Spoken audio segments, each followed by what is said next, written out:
that an act of war? Do you actually think Israel's not going to attack back?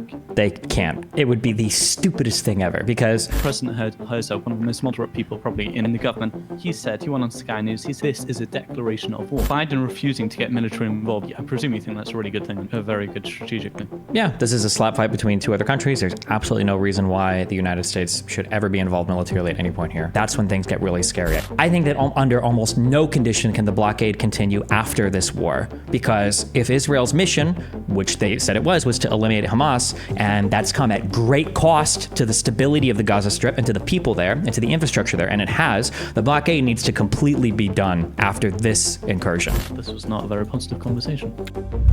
Oh, are you Jewish or? Also, wait, I'm streaming. You know that.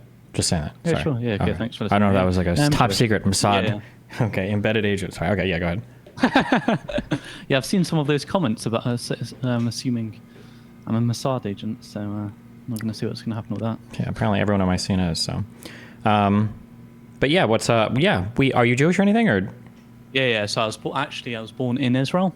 I lived there for around half a year, so not that long at all. And then I live in the UK now, but I used to visit Israel, I think, once a year. Now I go a bit more. So this past year, I've been there 3 times. Okay. But like it's different. Like I'm not sure if you saw my Twitter, but this time I went together with a European delegation. Gotcha. So I didn't see that, but I didn't know that was the group of people you went with. When you say European delegation, is this like something related? Go ahead. Yeah, so this was Germany and the UK, so elected officials from Germany and the UK, and we went around.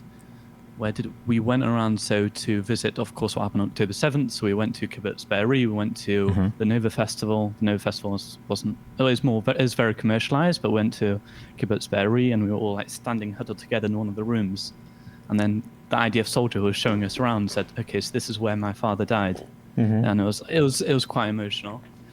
And then we went to a few more places. We met some spokespeople, one of the chief people in charge of the police, and then as well as that, on the second day we met 2 of the parents of the hostages, and that was that became quite emotional in that room, as you could imagine. Damn. Did you? Yeah. I mean, asking if you had fun is obviously inappropriate. Did you feel like it was a worthwhile trip? Did you? Yeah, definitely. Get what you wanted out of it? Okay. Yeah, I thought it was worthwhile. I thought it was something that you have to see, really. It's a bit like going to Auschwitz. I haven't been to Auschwitz yet, but I think it's really important for people to go to Auschwitz or to go to see different. It's not just Auschwitz, but any horrors that have happened. It's really important to actually see and feel it. Mm-hmm. If that makes sense. I was actually trying to tell them try to convince them to bring you over. Yeah. Yeah. Wow. So I'm still trying. Okay. What's happening with your trip? I pretty sure I've narrowed it down. I don't think Blunderbox doesn't want to be precise on dates because of things, because people finding us and killing us or something. I don't know, but So you're definitely going. Yeah, like it's like 90% at this point. Yeah. Oh, nice. What are you gonna do there? I just chat with a bunch of people basically. So where are you gonna go into? Where are you gonna go to? Are you gonna go to you can enter the West Bank or? The goal is basically to go to a bunch of places where you can chat with different types of people that live in Israel and in the West Bank, kind of. Like the goal would be to speak to, like you obviously you want to go to places like Tel Aviv and Jerusalem and Haifa probably, but then for talking to like Arab Israelis, it'd be cool to go to I think Nazareth and Kfar Qasim. I think are the 2 big like Arab Israel or 2 really large Arab Israeli places. Going to places like I don't know how you pronounce it. Is it Sderot or Sderot? I think it's Sderot. Sderot, and then any of the kibbutzes near Gaza, places that have been like hit or affected a lot by like the rocket attacks or things that have been like super evacuated. The one I went to, so the kibbutz Be'eri. Be'eri would be one of them, yeah. Apparently there are hotels in Tel Aviv and in I don't know how to pronounce any of these places. Eilat, the very very southern city that connects to the right? Elat? Yeah. Yeah. Yeah. Apparently, there are hotels that are full of like refugee. I don't know if you call them refugees, but people that are evacuated from the kibbutzes and stuff. It'd be interesting to like chat with some of them. You going to the West Bank would be cool. Going to I think Beersheba and I think Rahat are places that have Bedouin people, and then I think in the not the Golan Heights. There are two other places with Druze people, but I looked these up once. I don't remember the names of these places, but yeah, basically just getting to talk to all the different types of people in Israel, and hopefully in the West Bank would be a lot of fun. Yeah.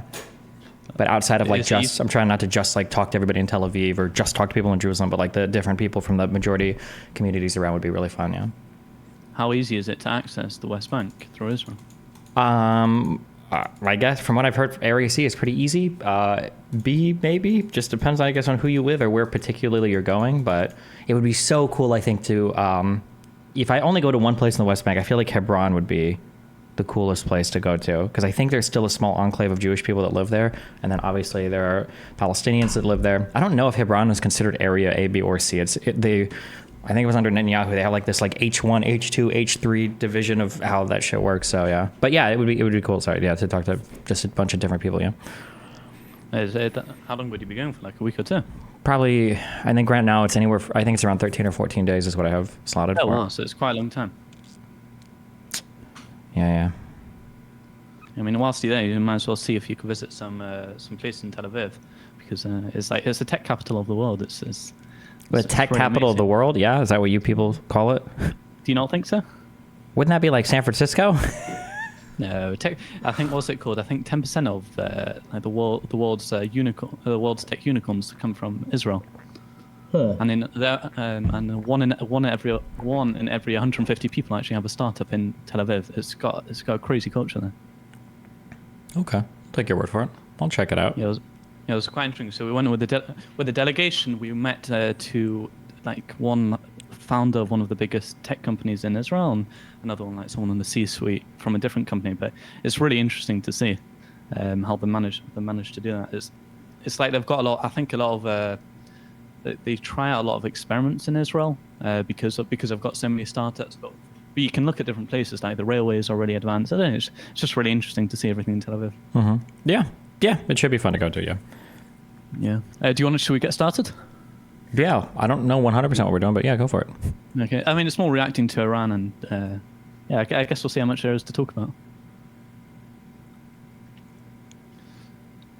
Okay, so I'll get started now. Last night, Iran attacked Israel with over 300 missiles and drones. Israel, together with their allies, managed to shoot down the mass majority of them. I think over 99% of them were shot down. But now all eyes are on Israel as they decide what to do next and how they're going to retaliate. Today, I'm speaking to political commentator and live streamer Destiny to discuss this. Welcome, Destiny. Hey, what's up?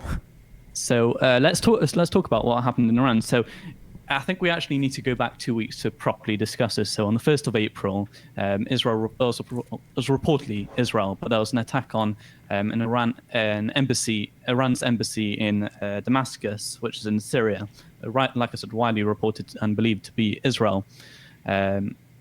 Was that Israel? If there was Israel, is that illegal and is that an act of war? Okay, so a few things. I don't know how much this matters because I don't know the international regulations on it, but technically Israel, I don't believe, attacked the embassy in Syria. I think they attacked the consulate. I don't know I don't know how much the difference here matters, but also I don't know if attacks between like Israel and Syria, when we talk about like a cause for war, like Syria doesn't even recognize Israel as a state. These two countries obviously hate each other. Iran obviously doesn't like Israel either. So in terms of like Israel attacking into Syria, I don't know if the feeling is like, oh my God, like tensions are deteriorating. Like there is no relationship here between these two countries. Again, Syria doesn't even recognize Israel exists. So I think Israel had information, or felt like it had information, that there were a bunch of, I think, Quds Force commanders, which are like the mobile wing of the Iranian Revolutionary Guard Corps, the IRGC from Iran. And they felt like these people were intimately involved with the plotting and or at least the plotting, the training for the October 7th attack. So Israel thought they had a hit there. They did their attack. And then obviously Iran has to respond because otherwise they look weak or crazy. So they've been saying for weeks, like, we're going to get you, we're going to get you, we're going to get you. This attack was coming. The attack has happened now. I think there might have been one casualty, like one serious injury, and that's about it. And Iran said, okay, we're good. And I think now Israel and the US are playing a game publicly where Israel's like, we're going to get you. And Israel's like, don't hold me back. And the US is like, okay, well, don't do it anymore. And then eventually Israel's like, well, we did our thing and we defended against all your missiles. So we actually won this. And Iran will say, well, we struck you with so many missiles and we proved we can do it. And everything will go back to normal. That's my take on everything. But well, yeah, I mean, that was a quick take. I mean, that makes sense, really. But I mean, first of all, I was just looking at the missiles. Just last night when I saw the missiles, I thought it was crazy how small the attack was. When I was in Israel last week, as soon as I got into Israel, and as soon as I got in, I went into a taxi, and the taxi driver told me, "You've got to watch out for the next week. There's going to be an attack by Iran." And everyone was just so cautious the whole time. There's going to be an attack, and then this happens. It feels like after all that build-up, it's just nothing really. It wasn't much. Yeah, it's funny now, like having done all the historical research on the region, I think that like the Saber rattling is important. You have to message to your people that like, hey, look, like they did a bad thing to us and we're really going to get them. And Iran has done this before with the United States as well. When we killed Soleimani, they did the same thing, except I think they accidentally blew up one of their own planes, unfortunately. I shouldn't laugh at that. Actually, that was a tragic accident.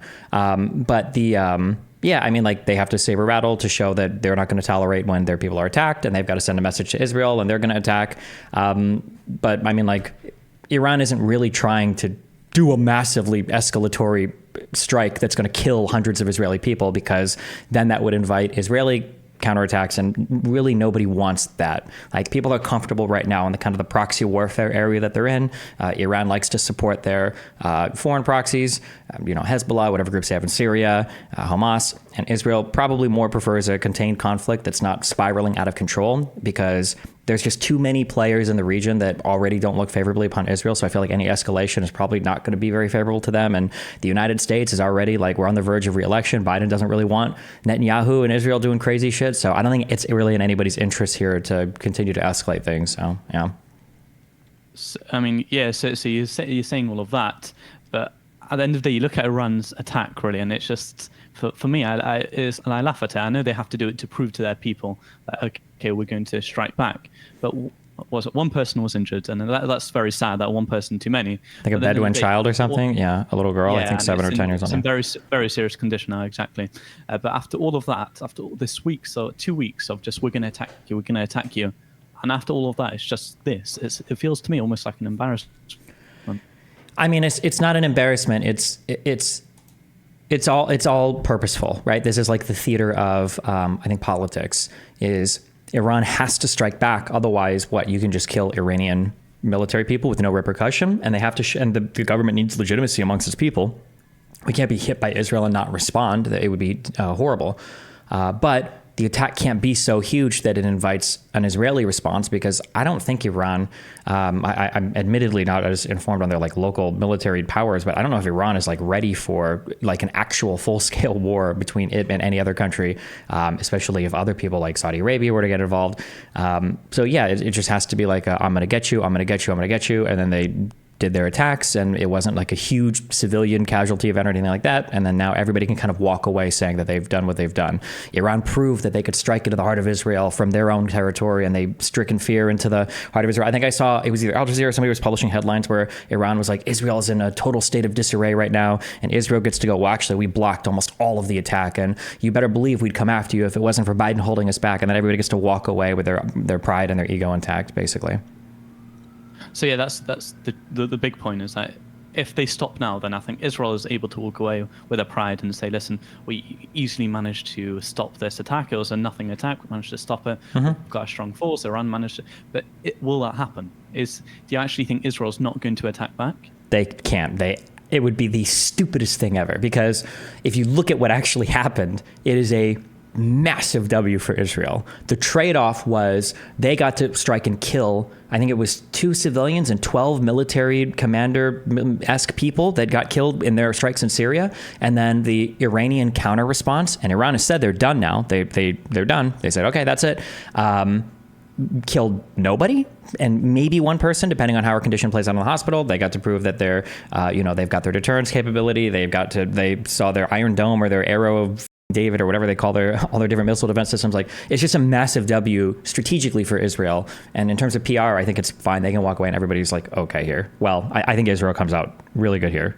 But if Israel starts escalating or doing weird shit, I don't know why. It just doesn't serve them at all. There's no point for it. I mean, yeah, I get what you're saying, and I agree with you, but I'm not sure. I think you've got to remember you're talking to Israel, which is constantly in a state of war, so they've got a different mindset about a lot of this. Also, I mean, I was just reading out some quotes. So, for example, President Herzog, one of the most moderate people probably in the government, he went on Sky News, he said, this is like a real war. I mean, this is a declaration of war about last night. So that's President Herzog saying it. It's not just anyone saying that. It is just anyone. Israeli president has no power. He doesn't do anything. That's his goal was literally He doesn't have any power. He's more like, you're right. He doesn't have any power. But at the end of the day, for him to say something like this, that means quite something. I mean, Ben Gvir, of course, said something. He said we need a crushing attack against them back. But that's Ben Gvir, and we expect Ben Gvir to almost say something like that. He's the security minister. But for President Herzog to say that, that's quite a statement. Yeah, I mean, we'll see. Man, these clips are going to look real bad if I'm wrong, so I'm going to DMCA your channel and delete them all from the internet if it ends up escalating to full-on war. But strategically, like, Israel just won this trade so hard. Like, it's just so good for Israel. They got their strike. They blocked the incoming attack. Like, they're good. Iran said they're not going to do anything else. They've already, like, made that statement. I don't think they would. They telegraphed this attack really hard for, like, 2 weeks, showing that, you know, we're playing by the rules. But I couldn't find the article. I tried to find it, but I thought that it even said that they were only going to do one thing, or I think they made a statement that, like, we don't plan to go further than this. Like, they were literally setting the I think I saw that. Yeah, they were setting the limits of their military conduct before they even began. So yeah, I think Israel will make strong statements. You know, this is an act of war. This is disgusting. This is horrible. Like, we need to strike back, or blah blah, or something like that, maybe. But I don't think anything else. There shouldn't be any other military action from Israel at this point. There shouldn't be. But okay, so let's say Israel doesn't attack back. So let's look at the other points to that. So Iran directly attacking Israel. I mean, they've had a shadow war for the past. Like, Iran's been funding their proxies, Hamas, Hezbollah, which has been attacking Israel. Israel has been attacking Iran at times, never actually admitting it was them. So, for example, the consulate, they didn't actually admit it was Israel, although it's widely believed and reported to be Israel. But for this to be a direct confrontation, could this really escalate a war in a couple of months, not now, and make it more feasible for them to actually attack each other and open those barriers? Could it? I don't know. I don't think so, but we'll see. Iran seems to like to do things by proxy. Hamas has, like, been utterly obliterated, if that's even a word, obliterated in the Gaza Strip. I don't know what. I just don't know if it would serve anybody for there to be, like, a full-scale war between Iran and Israel. That's the feeling I have, but yeah, who knows? Okay, so let's move on to the other point as well. So, Biden refusing to get military involved. I presume you think that's a really good thing and a very good strategic thing? Yeah, this is a slap fight between two other countries. There's absolutely no reason why the United States should ever be involved militarily at any point here. Again, just strong words.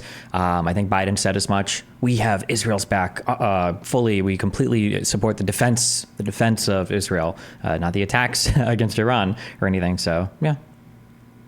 And then just one last point. So, yeah, I'm sure you saw about what happened the other week, or not even the other week, I think it was yesterday. Iran kidnapped a boat on international waters, which had links to an Israeli owner. So they kidnapped the boat. I think it was also in response to what happened 2 weeks ago. So they're now currently holding hostage to people, which is from the crew is people comprised of Indian, Pakistani, Russian, Filipino, all different nationalities. And they've also got actually the boat as well. Can this not help escalate? Well, not help, but can this not escalate the situation if they didn't give it back?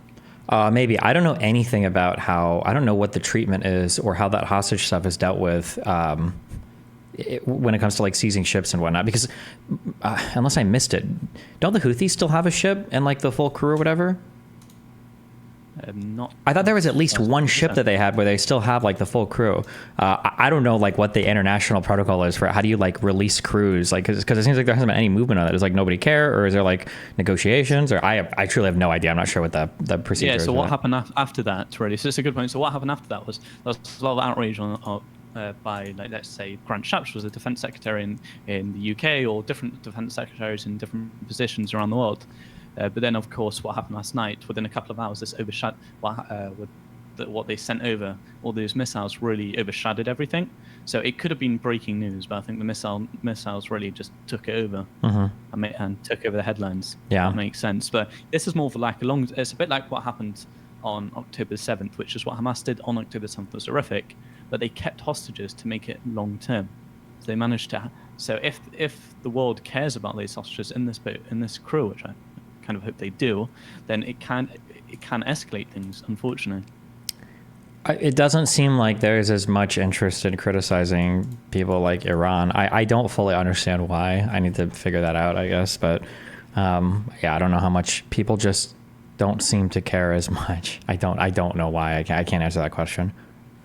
Like the Houthi stuff was insane to me, and there are people that openly defend the Houthi stuff, like shooting like random ships or like capturing. But I don't understand. I don't understand how that works. I'm not sure. Yeah, I don't get it. Okay, brilliant. I'm just looking at Sky News right now. So there's an IDF media conference to take place shortly. So I guess we'll see from there. Well, thanks for joining. Yeah, thanks for having me. Okay, I'll stop that. Yeah, I thought that was quite interesting. I mean, there's not as much to say.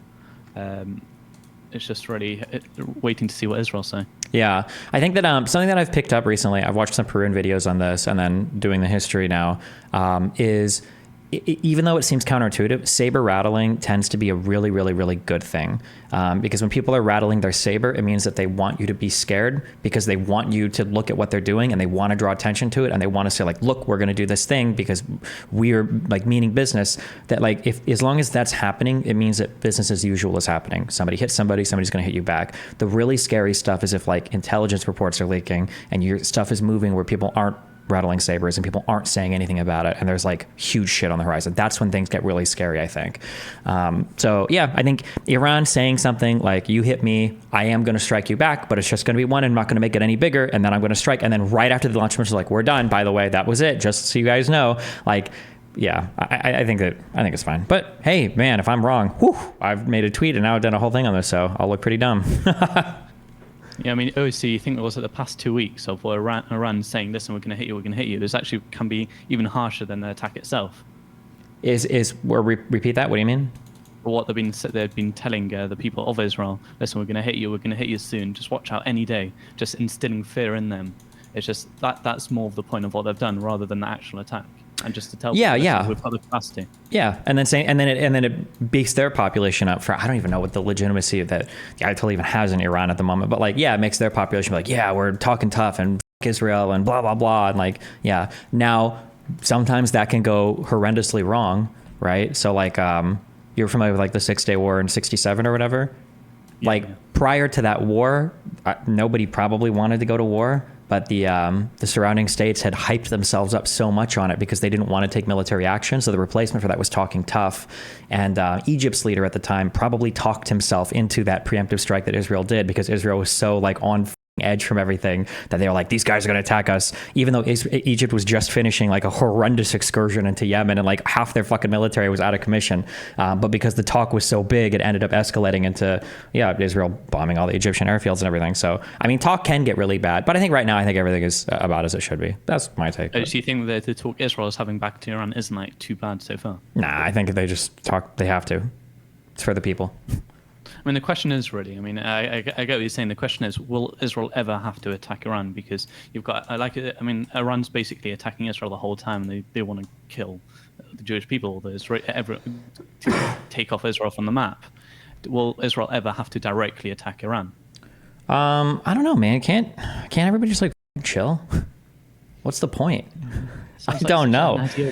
There's I don't know. It'll never be Israel versus Iran. It'll be this Iranian axis of like Iran and Syria versus like Saudi Arabia and Israel, and then whatever other Gulf states decide to get involved. And I don't know where the fuck Iraq even stands on that at the moment. So it wouldn't just be this one-on-one thing. It would be this whole like this developed like line in the Middle East right now.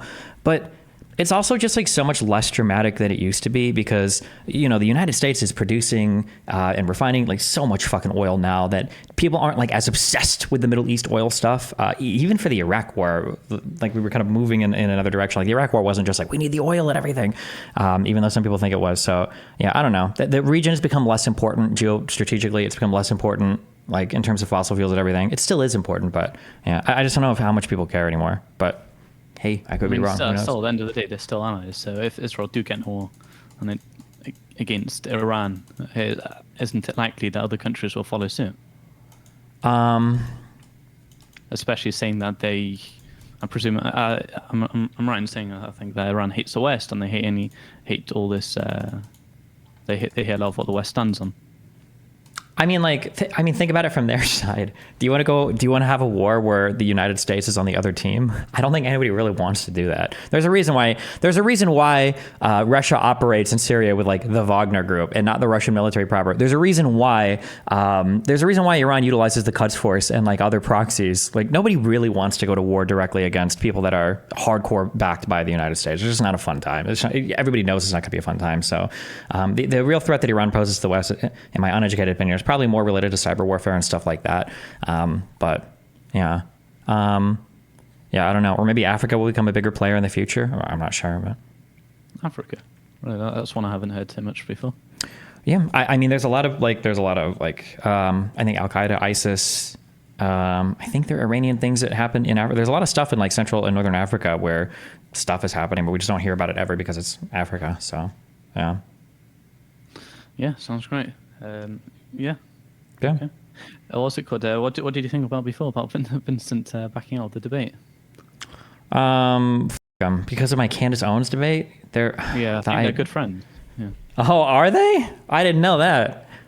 I think so. I heard PBD mentioning that they were an MMA fight or something, and Vincent was talking about it. Yeah. That doesn't necessarily mean they're good friends. Usually when people are in town, people reach out to other content creators or people in the space and they'll go do events together. But they're probably friendly at least, yeah. Maybe friends, yeah. Yeah. No. That's it. What do you think is going to happen to her future? To Candace? Yeah.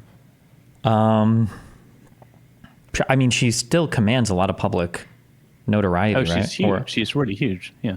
I don't know. Is she? I have a hard time getting a pulse on like how big some of these people are. I think Candace is pretty famous, pretty popular, yeah. Yeah, so how I really judge how big someone is, not how many Twitter followers they have, but consistently, if you go on their YouTube channel, how many views are they able to pull in? Because someone can get a lot of views on Twitter, but that doesn't really mean anything in real life. So look at Candace Owens' YouTube account. She consistently gets really high views, like 800,000, 1 million views quite often on each video.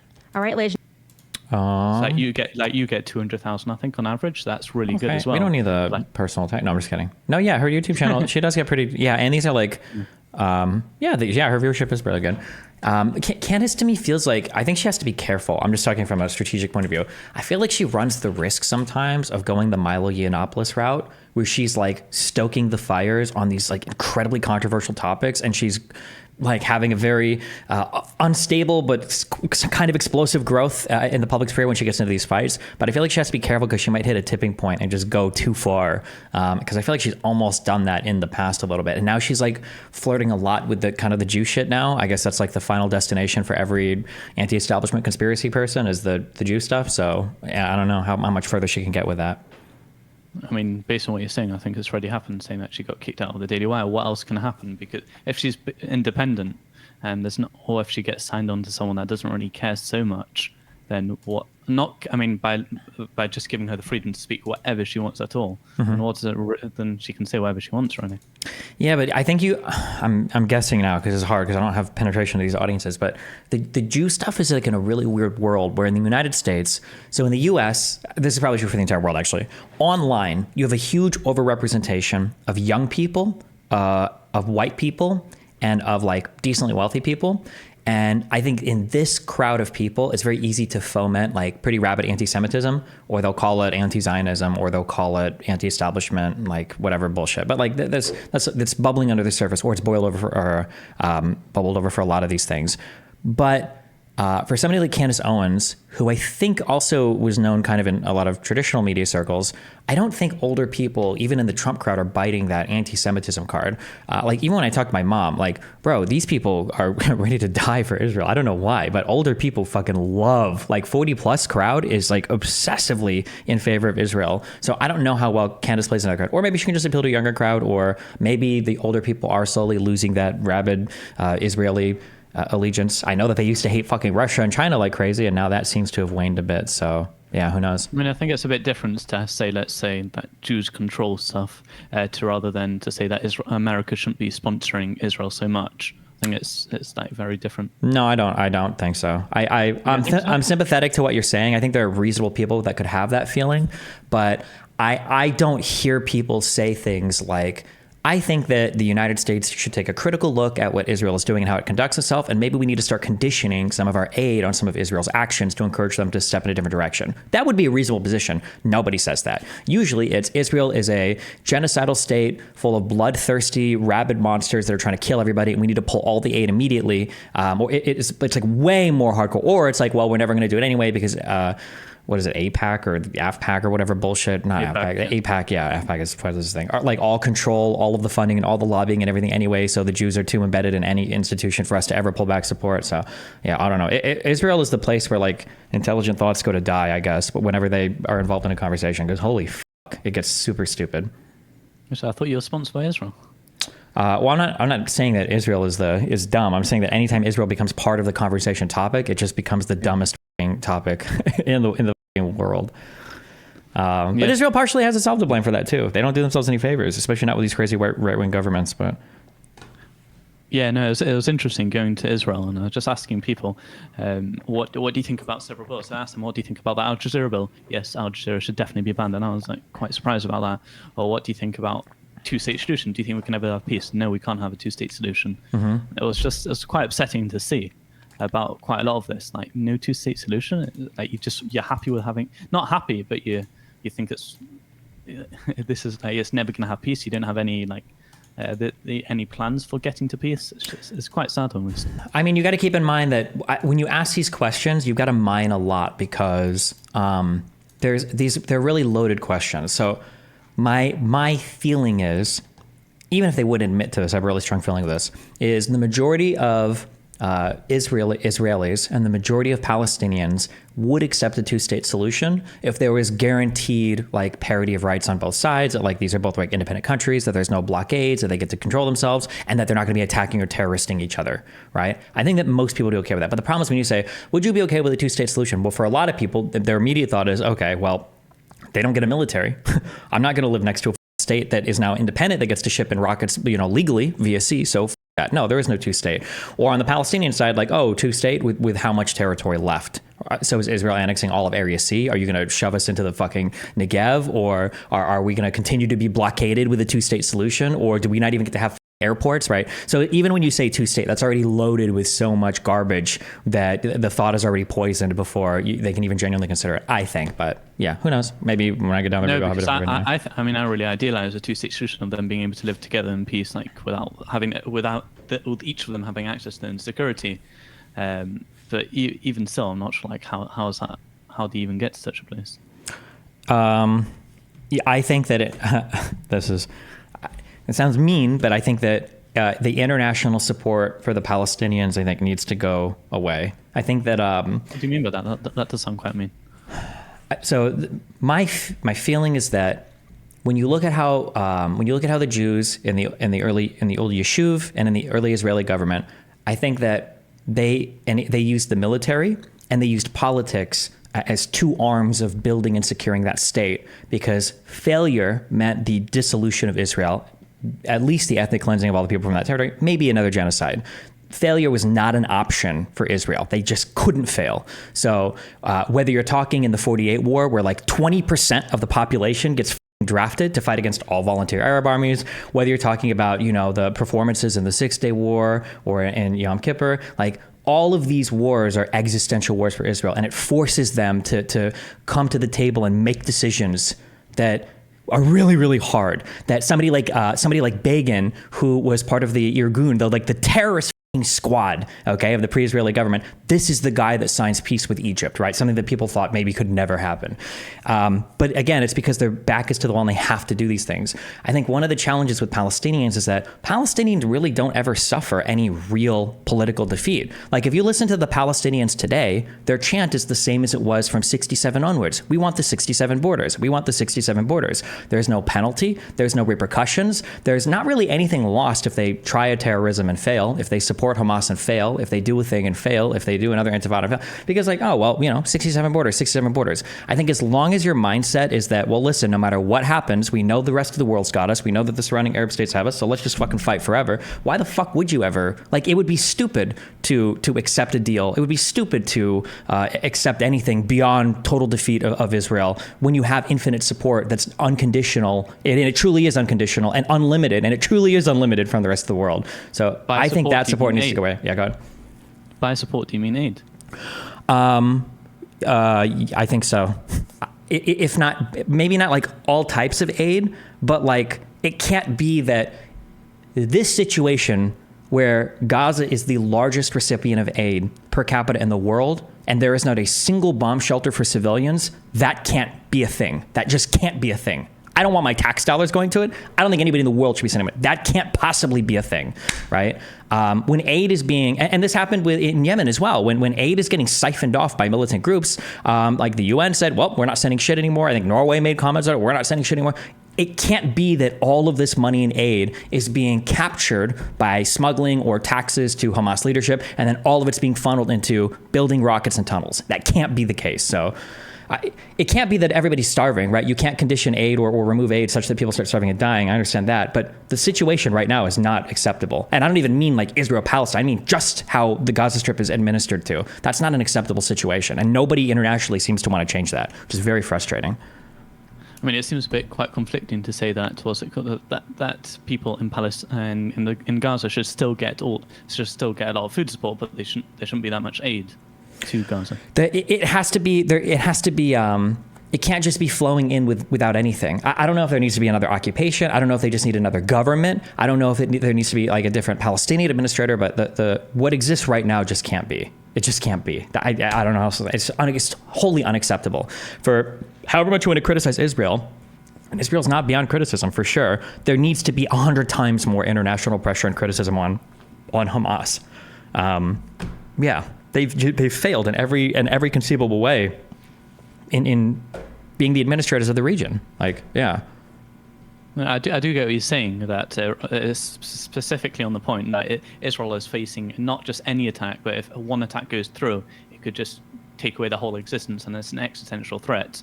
Well, for the prior attacks could. I don't think Israel's been like that since peace with Egypt and then Jordan too. So for the last like 30 years at least.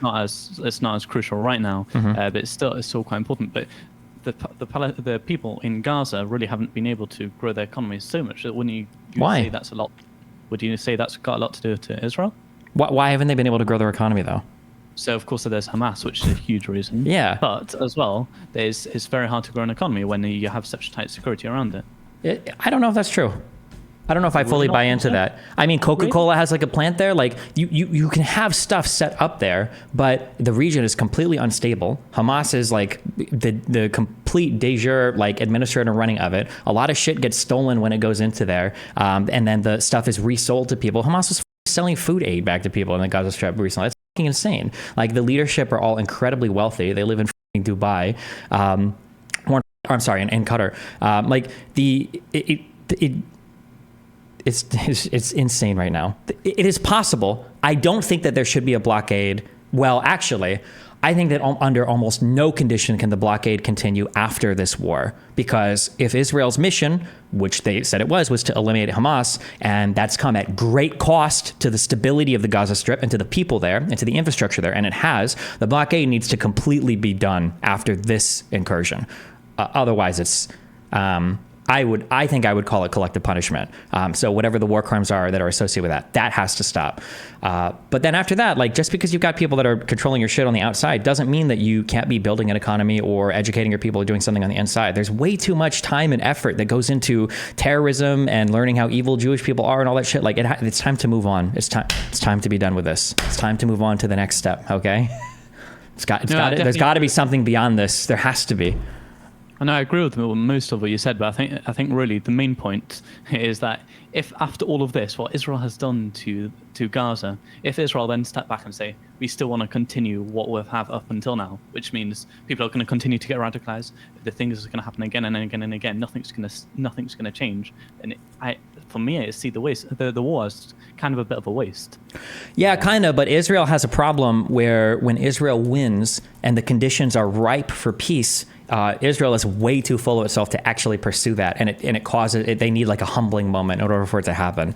After 1967, arguably, there was a lot of opportunity to have an immediate peace, probably with Syria, definitely with Egypt. Most likely with Egypt, definitely with Jordan. But it took the Yom Kippur War in 73 for Israel to be like, okay, fuck, we got too hyped on our own shit. Now we need to actually consider the political realities and the military realities. And we probably can't fight all these people forever. I think Israel has a hard time converting military wins into political ones all the time because they get like very, very, very hyped up on their stuff. So, but it would be nice that after this, that, really. Yeah, go ahead. Wait, sorry, I think it's more than that. Really, you're having fights with people. Not having fights. It's much more bigger than that. It's really hard to make a peace deal with people that want to kill you, or people that even if you. So let's say what it is right now. So if you look at the Oslo Accords, when Yitzhak Rabin signed the peace deal, I think it was the Palestinians, he knew that Hamas was going to attack them. So it's like really hard to sign a peace deal knowing that a terrorist organization was out to get you. So it's just. I mean, yeah, but it's hard to sign a peace deal with somebody that you feel like is, regardless of what we sign, they're going to still build settlements, expansions. Even in the Oslo Accords in '95, Netanyahu didn't completely come through on that Y memorandum. The transfer of Hebron still hasn't fully happened. There was like some percentage of Area C that was supposed to be transferred. They wouldn't. So I mean, but both sides feel like they failed each other, or both sides arguably. Some scholars like Benny Morris might place a little bit more blame on the Palestinians. People like Avi Schleim will place a little bit more blame on the Israelis for continuing settlement expansion all throughout the Oslo period. Some people will blame Arafat because Oslo was a shitty deal to begin with, and he just signed it to shore up his political power because he was basically exiled in Tunisia and he had no way back in except for to negotiate this deal. So, yeah, this is a cluster. There just needs to be good pressure on both sides. There's no pressure on the Palestinian side ever. There's no pressure on the Palestinian side. It's so frustrating. So they'll never sign anything. There are no maps or deals where it's like the Palestinians would have accepted this, but Israel walked away. Those things don't exist. they don't exist anywhere. It's really hard to pressurize Hamas when it's not part of the UN. It's not an actual state. It's just a terrorist organization. Yeah, but I mean, to pressure Hamas. I'm not even thinking Hamas. I'm just thinking the Palestinian people. I mean, think of who you had before. You have the Palestinian Authority, which to you feels like an Israeli lapdog. And when it wasn't an Israeli lapdog, it was just an Arafat stooge for all of his people to get corrupt and rich. So they don't even represent you. Yeah, the Palestinian Authority just feels like it sucks. Abbas is about as popular as Arafat was. Abbas has a lot of the same problems that Arafat did. So now you've got Hamas in your region, and they kind of suck too, but at least they're a little bit stronger, a little bit better. They're not like an Israel stooge.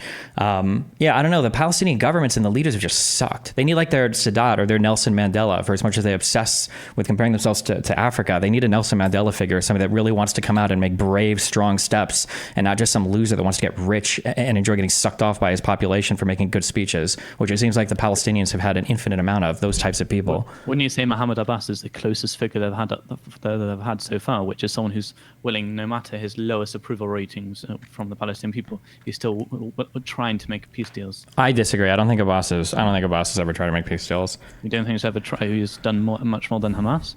I don't think so. I mean, he walked away from Olmert's offer in 2008. He had trouble reaching anything with Netanyahu in 2011. I've heard Kushner talk about how annoying it is to deal with Abbas. When Kushner talks foreign policy about how Abbas will make promises and then kind of walk away and nothing happens. I get Arafat vibes from Abbas, but I don't know. Yeah. I mean, hopefully this will all end if we somehow might be able to make peace after this war.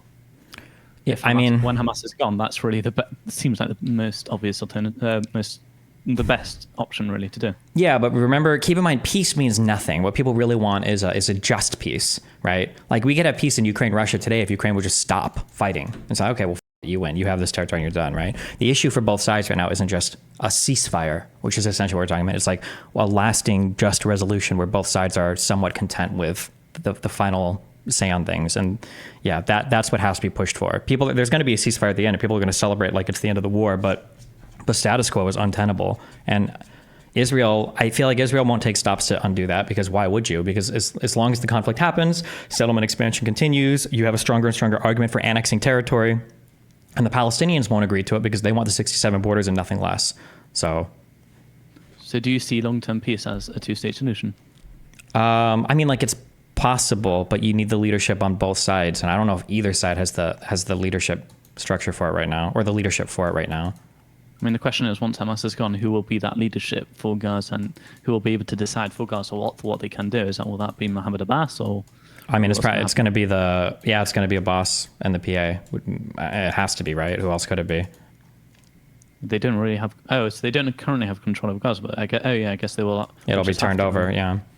Which, ironically, funnily enough, this was the last thing that Netanyahu wanted to happen, technically, is one of the reasons why he allowed that cash to flow in from Qatar. It was Netanyahu said, I'm not going to start a big war with Gaza and then go in, clean it up, and hand it over to Abbas when he's already failed. But it looks like that might be exactly what happened. So, do you think, was it Bibi Netanyahu is ready to make peace? Because I saw Bibi say he wasn't going to make peace, and then I was talking to Alan Dershowitz the other week, and I did an interview with him, and he said, no, he's known Bibi for quite a while, and he is willing to make peace. It's just really, if he is able to make peace, then it's perfect time, but is he the right person to do that? I don't know. It's maybe. I think that for as much as people like and screech or whatever in the West because they're fucking retarded, Israel is a democracy. And if there is widespread support among the people for a particular thing, the leaders will follow. The leaders in Israel historically have responded to democratic pressure, or you call an election, you kick them out, you get a new prime minister. So if the people want peace, and if the conditions are created such that peace can happen, even with Netanyahu, it will happen. Remember, again, Begin was part of the Irgun. He was a military dude. Yeah. I mean, what I got from when I was in Israel as well, people want peace, but they don't want a two-state solution. They just don't know how what's the best route to get to peace. We'll see. I don't believe that. I know that the polls would say that, and I'm sure the people would say that, but I think if a leader came out and they said, listen, we actually have a two-state solution, we're ready to sign it, we're good to go, we've got everything worked out, I think that people would go for it on both sides. But yeah, we'll see. I mean, look what happened last time. Well, the closest that happened last time with Oslo Accords, what's it called? Didn't Yitzhak Rabin get killed by an Israeli Jew?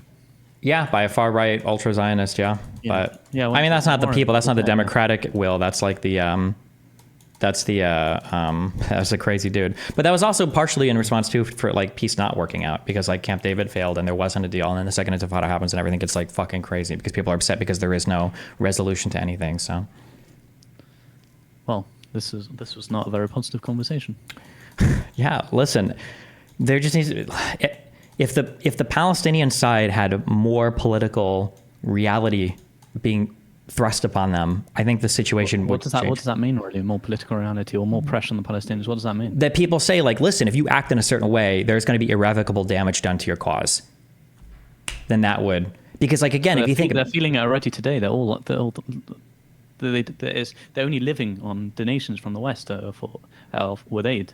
Sure, but if you were to ask like anybody that supports a Palestinian, or if you were to ask the Palestinians like, what's a fair deal, or what do you think you should have, it feels like the answer would still be, oh, the 67 borders.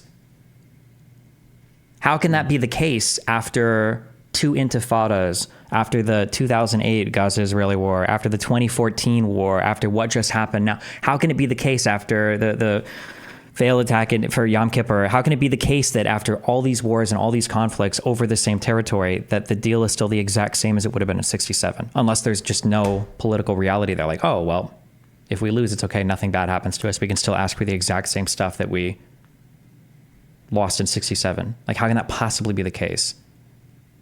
So you want there to be pressure on the Palestinians to change their expectations of what they should have as a peace deal? Yeah, or at least acknowledge that, like, listen, if something isn't worked out, like, you guys are actually going to start to have real losses. Like, shit is going to be gone forever. Like, stuff is going to happen that's going to you completely, that you're never getting back. But, like, even, like, the West Bank is, like, a big cope right now with the Area C, Area B, Area A stuff, where it's like, well, it's not really Israel, it's just Area C, you know? Even that is, like, yeah. I think it's asking for, it's more than asking for a lot. I think it's asking for something almost that's probably never going to happen, to ask the people in Gaza to change their political perspectives. I think they could. They're human. Right now, whilst Hamas has control. Well, I mean, Hamas had control for a reason. It's not like Hamas like was a brutal dictatorship that like overthrew all their political opponents and then forced the people into, like, they were decently popular when they took over. They won at least a majority of the seats, even if it was just with a plurality of the vote. Hamas didn't come from nowhere. Hamas didn't just appear and the people were like, oh God, where did these guys come from? You know? Yeah. But it's really hard to change a whole nation's perspectives when you've got a dictatorship, which is Hamas, and they're controlling a lot of what's happening, whether it's the school, whether it's education, and they can almost like push people to think a certain way. Yeah, they could, but it's not just Hamas that does that. Like UNRWA is part of this as well, right? Again, it's the international support for it is what makes it so frustrating. Like, your neighbors are Israel, okay? Holy shit, this is one of the most unbelievable countries in the world, okay? It's a goddamn shit-fest desert over there, all right? It's a horrible piece of land, okay? For God's promised people that was supposed to be leaking milk and honey out of rocks, the land is actually garbage. The only reason it's in the state that it is because of all of the work that the Israeli people put into building the land and bringing in water from the north, and then, like you said, like all the technology investments and everything for for software development, for tech, for all these other companies. Like, if these are your neighbors and you can trade with them and they're right there and you can even get work permits to go work for them, like, you have like all the conditions necessary to grow economically, at least as a people. So the international support just needs to go away for the crazy stupid shit. Yeah, and Palestinians need to be forced to feel like they have to make a decision on something at some point, like shit or get off the pot. It can't be that it's going to be a perpetual state of conflict forever. And, well, they're genociding us, so somebody's going to come stop that. Well, it's apartheid, so the UN is going to come and stop that. Well, it's ethnic cleansing, so of course the world's not going to stand for that. Like, it can't be all the excuses, because, again, right now, if you're a Palestinian, why would you accept a deal? It's Camp David and Taba Summit, but play it out infinitely, right? Oh, well, they offer this at Camp David. Well, we're going to say no and see what we get next time. Ooh, we got even more at the Taba Summit. Oh, we're going to say no and see what. Oh, that was a big mistake. And then it's that played infinitely. Okay, well, let's just wait and see what happens. And now it's waiting for the world to come down on Israel to give the Palestinian people what they want. But that's not going to happen. So. I think it's obvious. If you're asking the Palestinians why would they accept the deal, it's really because they're not living a good life at all. They're very restricted in what they can do. It's not an easy life at all. They just want peace. I could just imagine. Well, for who? Palestinians, and so the Israelis, by the way, as well. Like you said, although the rating is very low for a deal on both sides, if you propose a right plan, I'm sure that a lot of them would agree to it. Yeah, I think so. Yeah, on the right and the left. I wish that. Yeah. Israel needs to be willing to make, I think, if Israel was willing to make a big sacrifice on the settler shit, maybe it would work. Like, there needs to be land swaps, and a lot of the outposts and like the enclave settlements and shit just need to get fucking demolished and peeled back, or given to the Palestinians have the territory and the houses, you know? I think like you said, for any really big peace deal, there'll have to be a lot of compromise on both sides. It'll be quite hard to get to such a stage. Mm-hmm. Yeah. Okay. Well, brilliant. Thanks for joining. And yeah, I'll post that on the channel. Thanks. Oh, I love you. Be careful. See ya. Thanks. Bye. What the fuck? You're delusional. Palestinians feel nobody whatsoever cares about them. Your argument is trash. Bro, what do you think global jihad means? The whole point is to rally up the whole world into supporting, or at least the whole Muslim world. One sec.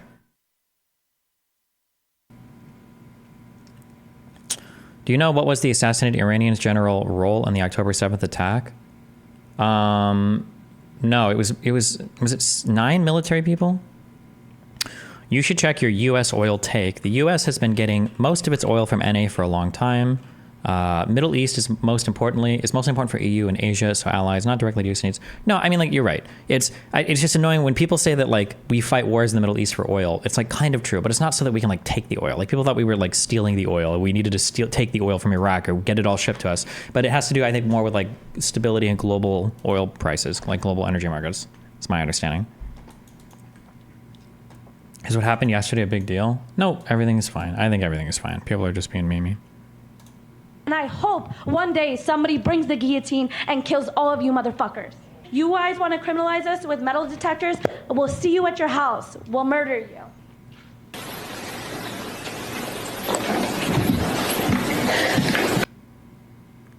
Jesus. A deputy public defender entered not guilty pleas on Patel's behalf to 8 counts of threatening a public official and 10 counts of making terroristic threats. She's due back in court later this month. Did you not see how obviously Eli wanted you to expand or elaborate on some of your one-word answers? I mean, I explained everything I thought that happened. In terms of expanding on, like, do you think there's going to be war in the future? I don't think that anything comes from this. I think we're done. I think we're over it. Iran's unprecedented attack was met with an unprecedented defense. This was the first time that such a coalition worked together against the threat of Iran and its proxies in the Middle East. Even while under attack from Iran, we have not lost sight, not for one moment. I'm rewatching The Boys, and the scenes with Frenchie and Kimiko are such dog shit.